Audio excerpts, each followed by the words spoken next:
Ever wondered why sometimes you're bursting with energy to get things done, and other times you can't seem to muster the will to even get off the couch?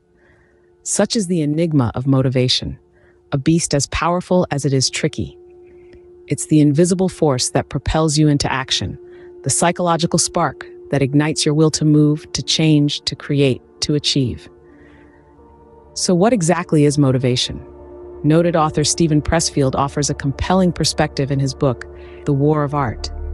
He suggests that motivation manifests when the pain of not doing something surpasses the discomfort of doing it. It's a transformative tipping point where change suddenly seems less daunting than stagnation. Imagine this. It might feel easier to endure the insecurity of hitting the gym than to wallow in self-loathing on the couch. Or perhaps it's less taxing to navigate the awkwardness of a sales call than to watch your bank account dwindle. That, in essence, is the heart of motivation. Every choice we make carries a cost. However, when we're motivated, the inconvenience of action becomes a lesser evil compared to the agony of remaining unchanged. It's a mental threshold that we cross, often after weeks of procrastination and usually as a looming deadline approaches. We reach a point where not working becomes more unbearable than the work itself. But here's the burning question. What can we do to consistently cross this mental threshold? How can we align ourselves with motivation, making it a steadfast ally in our journey towards betterment? As we unravel the tapestry of motivation, it's crucial to understand that motivation is not a prelude to action. Instead, it's the beautiful byproduct of action.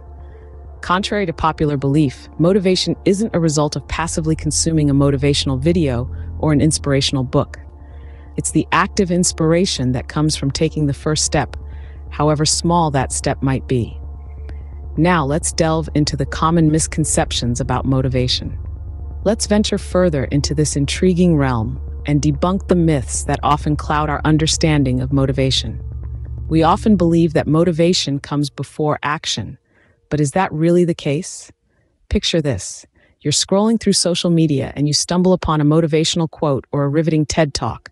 You feel a surge of energy, a spark of inspiration. You think, this is it.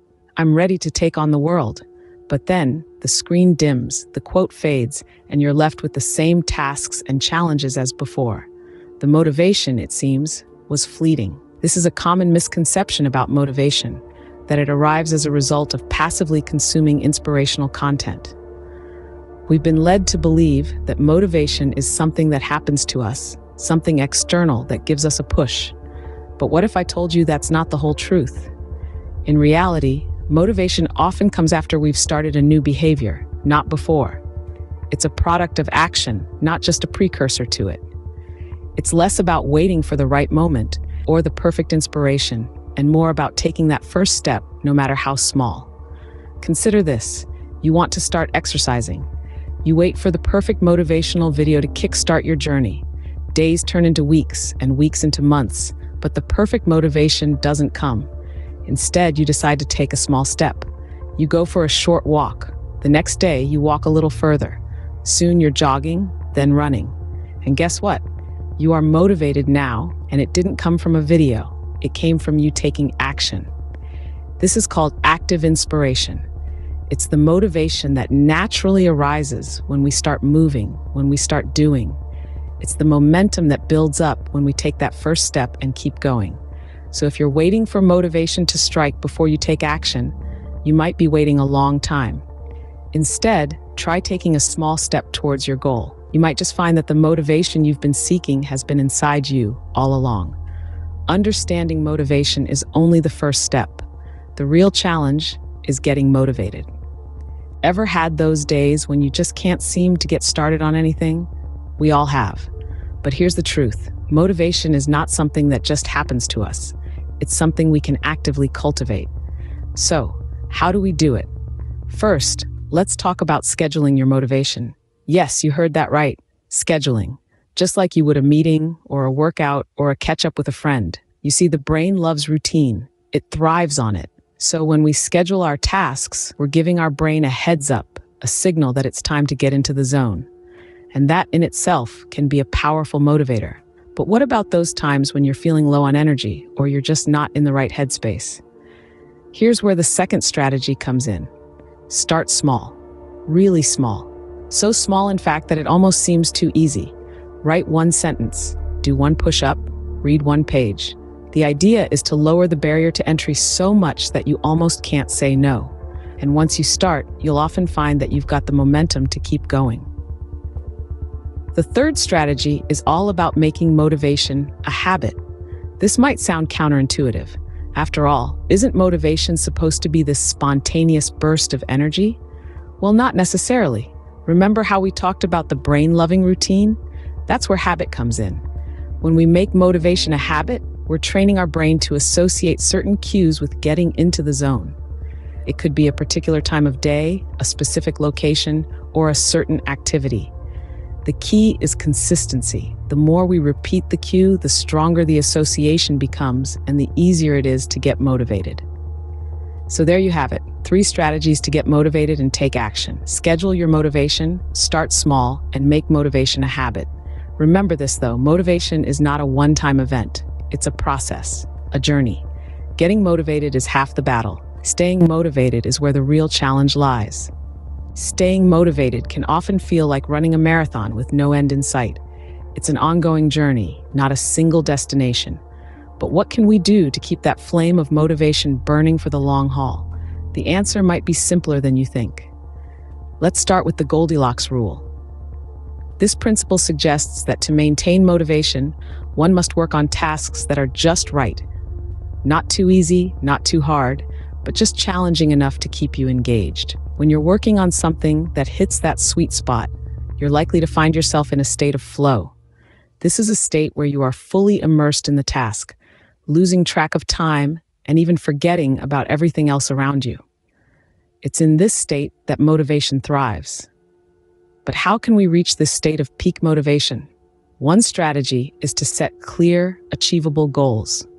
Goals give us a sense of direction and purpose, propelling us forward. They provide a clear roadmap for where we want to go and help us measure how far we've come. And remember, these goals don't have to be monumental. Small, incremental goals can be just as effective in fueling your motivation. Now, what happens when motivation starts to fade? It's a common occurrence, and it's important to remember that it's okay. Motivation is not a constant state, it ebbs and flows. When this happens, remind yourself of your why. Why are you doing what you're doing? What is the end goal? Reconnecting with your purpose can reignite that lost motivation. Another strategy is to practice self-compassion.